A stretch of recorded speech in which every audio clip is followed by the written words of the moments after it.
Think of it like this.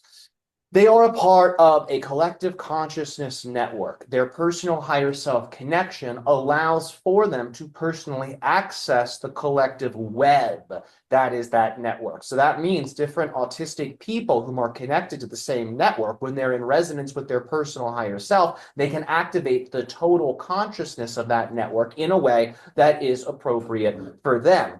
Furthermore, that network can also act as a connective pyramidal satellite, which can attract in the wisdom and power of the higher oversoul consciousness that these autistic people are extensions of.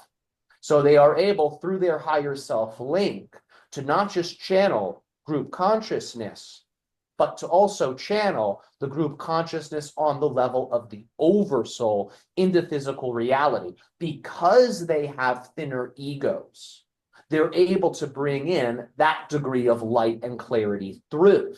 The more physical, the more densified the ego is, the less light is able to pass through it. But because their ego structures are thinner, they're more malleable, a little bit more adaptive and flexible in nature, more of that light, more of that information, more of that energy can flow forth. It's not that they don't have ego. That is incorrect to think of. If it exists, if it has sentience, it has an ego.